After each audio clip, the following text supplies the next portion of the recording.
네, 일본이 어제 저녁 한국발 입국자들에 대한 격리 방침을 밝힌 데 대해서 정부가 강한 유감을 표했습니다. 네, 정세균 국무총리는 즉각 철회해야 한다고 목소리를 높였는데요. 취재기자 연결해 보겠습니다. 방준혁 기자. 네, 정세균 국무총리는 오늘 오전 중앙재난안전대책본부 회의를 주재하면서 일본이 한국에 대한 입국 제한 조치를 한 데 대해 매우 유감스럽게 생각한다고 말했습니다.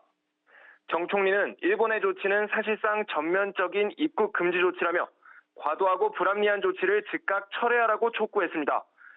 이어 정부로서도 적절한 대응 조치를 강구할 거라고 말했습니다. 외교부도 오전 일찍 입장을 냈습니다. 외교부는 그동안 일본의 추가 조치에 대해 신중한 검토를 촉구했음에도 일본이 사전에 충분한 협의 없이 이 같은 조치를 취했다며 즉각적인 재고를 촉구했습니다.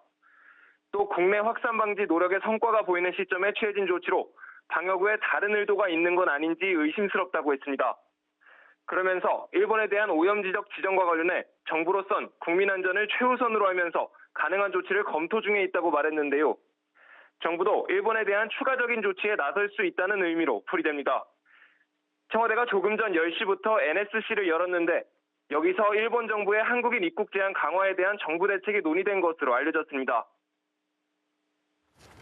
네, 이렇게 입국자들을 2주 동안 격리시키겠다고 하는 건 사실상 여행을 오지 말라는 것과 다름없는 것 같은데 오늘 외교부가 주한 일본 대사도 초치할 계획이라고요? 네, 그렇습니다. 외교부는 오늘 오후 도미타 고지 주한 일본 대사를 초치해 항의할 예정입니다. 조세영 1차관이 만나는데요.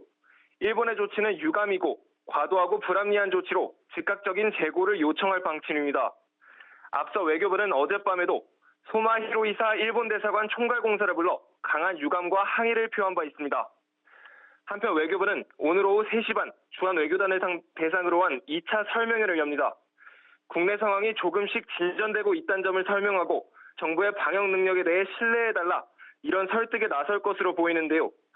미국과 일본, 호주 등에서 입국 제한 조치를 늘린 만큼 정부도 심각성을 고려해 지난 1차 설명회 때보다 급을 올려 강경화 외교부 장관이 직접 설명회에 참석할 예정입니다. 지금까지 연합뉴스TV 방준혁입니다.